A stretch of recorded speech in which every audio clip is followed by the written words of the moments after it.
Feel free to shame women. A woman you know, a woman who is related to you, your girlfriend, your wife, some stranger. Feel free. Go ahead and shame women. They're fat, you tell them you're fat. They're stupid or saying stupid things or doing stupid things, say you're doing stupid things. They are acting or behaving in ways that are detrimental to them, to themselves, right? Detrimental to their health, to their well-being, to their mental health, whatever it is. When you see a woman doing something negative that hurts them or hurts others, tell them, shame them, say, don't do this, stop doing this because it's bad. Absolutely. You know why? Because it is bad. See? A woman who stuffs her face with 10,000 calories at a single meal, she's going to balloon into some sort of whale, right? She's going to die. She's going to die young, like in her 30s. She's going to die because of her heart bursts. She's going to die because of diabetes. She's going to die a horrible death because of overeating, because she cannot control herself, because nobody is standing up and saying, stop eating. What you're doing is wrong. You are fat. Stop it. Ditto with a promiscuous girl. Some girl who's hopping from cock to cock to cock. What the hell do you think that does to a poor girl's psychology, to her soul? Huh? It destroys her. She becomes the sexual plaything of strangers, and that just eats away at who she is. And, you know, we laugh about the 1,000-cock stare, but it's true. And that hard, glassy look of the 1,000-cock stare, what is it? Is it a good thing? Is it something to aspire to? No, it's certainly not. It's something awful. You see a promiscuous woman, you find out about her, you have a chance to speak to her, you tell her, stop doing that. That's wrong. It's not wrong for me as a man. Sure, I'd love to have, you know, another notch on my bedpost. Yeah, I won't mind banging you. It's not that it's bad for me, it's bad for you. That's what you have to tell them. You have to tell them that I am shaming you, not in order for myself to feel better about myself. No, it's so that you improve as a woman, as a human being, for crying out loud. Look what you are doing to yourself. You overeat. You overindulge on food. You overindulge in sex. You speak in a slatternly way with disgusting vocabulary. Who is that harming? Is that harming me? No, it's not. If you eat and you stuff your face until you are a whale, it does not affect me. If you act like a whore, it does not affect me. If you speak in a slatternly and disgusting manner, it does not affect me. It only hurts you. That's why I am shaming you. You know, these girls who do this slut walk stuff, and they are proud of the promiscuity and something to be celebrated, the shameful attitude. No, no, no, no, no. We men have to reacquire the moral self-confidence to say, this is good and this is bad. And we have to tell women, this is acceptable, this is good for our society and good for you as women. And we have to tell them, this that you are doing is bad. Bad for our society and bad for you. Permissive, decadent cultures try to erode people's moral self-confidence, because that's what we're talking about here. We're talking about having the moral self-confidence to say this is right and this is wrong. And what a decadent society needs is for people to feel too embarrassed to say this is right and this is wrong. That's what they need. They need to say things like, oh, who are you to judge? Or what do you know? Or it's my body, my life, my whatever, and you be quiet. They need that. They need that embarrassment that we will have, that we do have, that we have been socialized into having. Because nowadays, how many people do you know walk around saying this is good and this is bad? How many people say that? How many people talk in such terms? Very few. Why? Because we have been socialized into rescinding a moral point of view. We have been socialized into saying, well, you know, if you want to do it, that's okay. I'm not going to say anything. No, Yeah, we've been turned into moral cowards. That's what's going on. Too afraid to stand up and say, this is right and this is wrong. But we know what things are right and we know what things are wrong now, don't we? It's not like a big secret, yeah? You don't have to be a big brain to figure out when some fat slob who keeps on shoving food into her pie hole, that's wrong? Or that when some girl is acting like a whore, that's wrong? I mean, at least with a whore, you can respect her because she's getting money for it, right? I mean, she decided consciously that she was going to earn her living by selling sex for money. At least you can respect her for a good businesswoman, for crying out loud. But so many of these young promiscuous girls, they just sleep around because they are told to, that it's okay. They indulge in their sexual appetite and they destroy themselves. We have to say no. And the funny thing is that women need shame in their lives. Women need limits. They yearn for limits. Yes, because women fundamentally recognize that the path that they are on in the Western democracies is a huge mistake. They recognize it, and they perhaps might not be able to articulate it, but they sense it in their bones. The unhappiness of so many women. I mean, how many women are so damn unhappy? Yeah, you read about it all the time.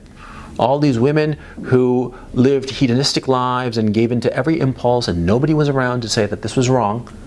And they live these lives during their teens and their 20s and into their 30s, and all of a sudden they start hitting late 30s and into their 40s, and their lives are filled with regret.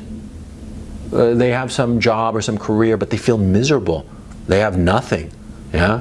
And they examine themselves and they realize that they have made a horror out of their bodies, out of their souls, out of their beings.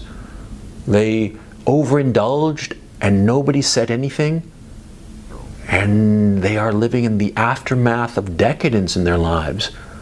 And the fat ones start to die off young, and the women who have had countless abortions in their 20s and 30s discover that they are now sterile. And yeah, this is the consequence of a life without limits. And they recognize it, and they yearn for these limits. You have a woman in your life, yeah, girlfriend, wife, whatever, huh?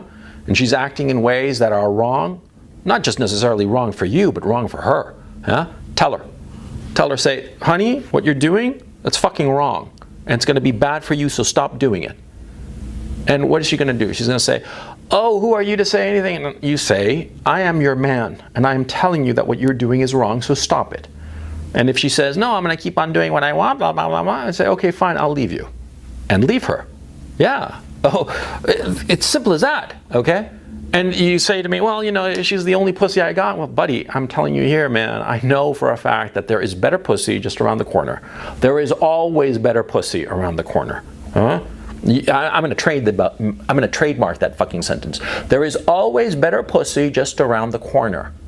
The woman you're with who is acting like a pig, the woman you are with who has a complete pigsty of a house, the woman who you are with acts like a harpy, the woman you're with has a mouth like a drunken sailor, you tell her stop it. And you threaten her. You threaten her not with physical violence, of course not. I would never advocate such a thing, and I am not advocating it ever. You threaten her with leaving her. Because if you don't leave her, it's going to be worse for you. Yeah, because if you're with a woman who has no limits, who just does whatever pops into her head, and she disregards your valid criticisms and your attempts to put her in line, put her within limits that are sensible, she's going to cause havoc in your life. She's going to cause misery to you.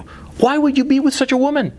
Yeah, tell her, don't do this. Stop doing it. Shame her. Shame her like a man with a point of view, a moral point of view, because you know what's right and what's wrong. You know it. You don't need me to tell it. You don't need a priest to tell it. You know what's right and you know what's wrong. So stand up and say so. And if the woman you are with does not like this, then you know that she is not the woman for you. And you leave her. And if you leave her, what's going to happen is one of two things. Either you will never see her again, and therefore good riddance to bad rubbish. Or she will come to you, and she will do what you say. And that is good. That is a good thing. And take her back. Take her back, but don't slouch. Don't let her slide. She says that she's going to change, she better change. And if she doesn't change, then leave her and never look back. Because a woman who sweet talks you once into coming back, but then keeps on doing the same shit she was doing before, she's not worth it. She's always going to play this game. You don't want her in your life. And you just leave her behind. Okay? Trust me, I know there is always better pussy just around the corner. But if she does change, if she truly does, and she's trying her best to change and be a decent woman, a good woman, a woman with limits, so that she herself is happy and therefore becomes a better woman, a happier woman, and makes you happy, well then support her and help her, of course. But don't be afraid to say goodbye. Never be afraid to say goodbye. Because if you are afraid of saying goodbye, if you are afraid of kicking her out that door, or you yourself walking out that door, if you are afraid of that, then you are her slave. And what do you want to be? Do you want to be a slave, or do you want to be a free man? Now, a final note about shame. Shaming a woman. Don't hesitate to shame a woman, and understand that shame is one of the most powerful emotions. It's one of the most powerful emotions, and it is the reason that we have the civilization that we have. The civilization, this breathtaking, incredible civilization that we have, is precisely built on shame, on shaming people into doing the right thing. Because you see, we all know what is the right thing. Like I said, we don't need a priest, we don't need a big-brained anybody to tell us what's right. We all have a moral intuition. And 9 times out of 10, our moral intuition is right on the money. We all know what's right and what's wrong, but the thing is, see, what's wrong is so much easier. Yeah, because to do the right thing is always hard. And just because it's hard for a woman, don't think that it's not hard for you. A lot of times you act in ways that should be shamed, and you know it.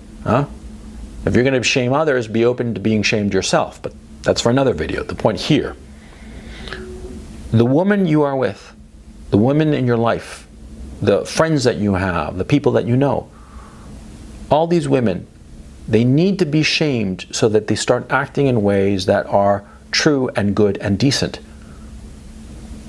And the decadents and degenerates that have turned tolerance into permissiveness, they're the ones that you have to fight. And they're the ones who are going to be screeching the loudest at this video. They're going to say that I'm evil, that I'm an evil misogynist, right? Of course they're going to say that, because they want to keep on with their permissiveness. Tolerance is accepting something that you do not like. Permissiveness is saying nothing to degeneracy. It's totally different.